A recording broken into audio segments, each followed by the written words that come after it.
Hi guys, நம்ம இன்றைக்கி என்ன பண்ண போகிறோம்னா நெல்லிக்காய் வச்சு ஒரு ஊறுகாய் பண்ண போகிறோம். இந்த சீசனில் தான் நமக்கு நெல்லிக்காய் கிடைக்கும். இது வச்சு ஒரு ஊறுகாய் பண்ண போகிறோம். வாங்க பார்க்கலாம்.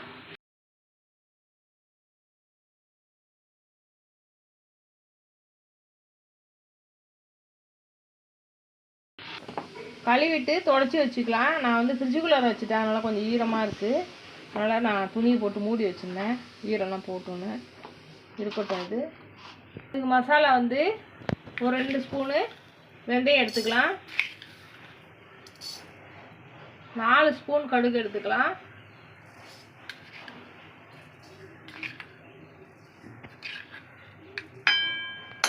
இது நல்லா வறுத்து எடுத்துடலாம். இப்போ கடுகு பார்த்தீங்கன்னா நல்லா பொரிஞ்சிச்சு. இப்போ எடுத்துடலாம். இதை நம்ம இப்போ ஒரு டம்ளர் ஃபுல்லாக நல்லா கோல்டு வினர் எடுத்துக்கலாம். எண்ணெய் நல்லா காஞ்சிச்சு. இந்த நெல்லிக்காவை நம்ம பச்சையாகவே வறுத்து எடுத்துடலாம் எண்ணெயில். இன்னும் ஒரு 5 நிமிஷம் மூடி வைக்கலாம். தண்ணி இருக்கிறதுனால சடன்னு இருக்குது. நான் வந்து ஒரு 100 கிராம் 150 கிராம் அளவுக்கு புளி ஊற வச்சுருக்கேன் சுடுதண்ணியில். இப்போ நம்ம வடிகட்டி எடுத்துக்கலாம். நம்ம கரைச்சி வச்சுருக்க புளியை வடிகட்டி எடுத்துடலாம்.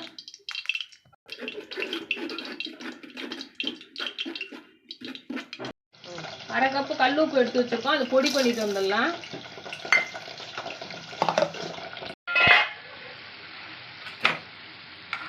நான் வந்து ஃப்ரிட்ஜுக்குள்ளே வச்சதுனால மூடி வச்சேன். நீங்கள் மூடி வைக்காதீங்க, ஏன்னா அது மூடியில் இருக்க தண்ணியே பட்டுச்சுன்னா சடன்னு வெடிக்கும். இப்போ பார்த்தீங்கன்னா நெல்லிக்காய் நல்லா வெந்து போச்சு. இப்போ எடுத்துடலாம். இதை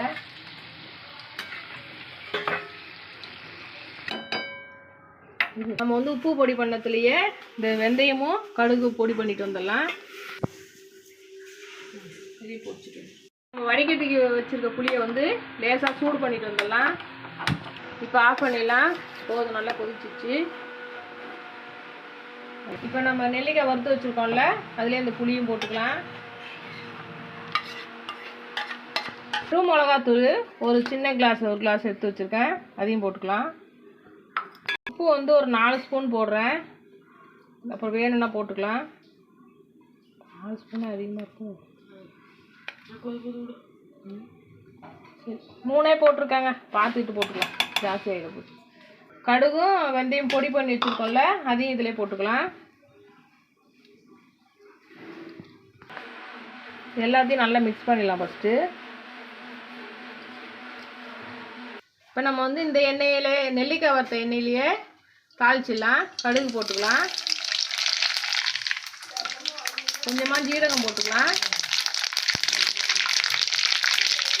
காஞ்ச மிளகா ஒரு 4 கிள்ளி வச்சுருக்கேன், அதையும் போட்டுக்கலாம், கருவேப்பிலையும் போட்டுக்கலாம்.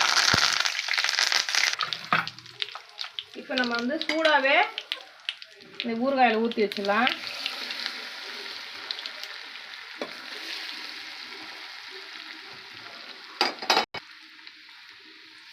வந்து நம்ம மிக்ஸ் பண்ணிவிட்டு ஆறட்டுன்னு வச்சிடலாங்க. நம்ம இன்றைக்கே வேணாலும் சாப்பிட்லாம், இல்லை எப்பவும் வச்சிருந்து கூட சாப்பிட்லாம். அந்த ஊறுகாயை உப்பு மட்டும் நம்ம பார்த்துக்கணும்.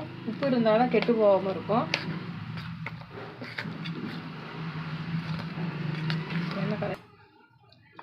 பார்த்தீங்கன்னா மசாலாவும் அதுவும் கரெக்டாக இருக்குது. உப்பு மட்டும் பார்த்துட்டு நம்ம இது வந்து ஆறுனோட மூடி வச்சிடணும். இது நம்ம 3 நாள் கழித்து பார்த்தோன்னா இந்த எண்ணெயெல்லாம் மேலே வந்துடும். இதுக்கப்புறம் நம்ம சாப்பிட்லாம். இப்பயும் சாப்பிட்லாம், இருந்தாலும் 3 நாள் கழித்து பார்த்தா நல்லா ஊறி இருக்கும். உப்பு மட்டும் நான் பார்த்துக்கிறேன், கரெக்டாக தான் இருக்கும். இந்த சேனலை ஃபஸ்ட் டைம் பார்க்கணும், சப்ஸ்கிரைப் பண்ணுங்கள், பக்கத்தில் இருக்க பெல் ஐக்கான் கிளிக் பண்ணுங்கள், எல்லோரும் ஷேர் பண்ணுங்கள், லைக் பண்ணுங்கள். நெக்ஸ்ட் வீடியோவில் பார்க்குறோம். பாய் பாய்.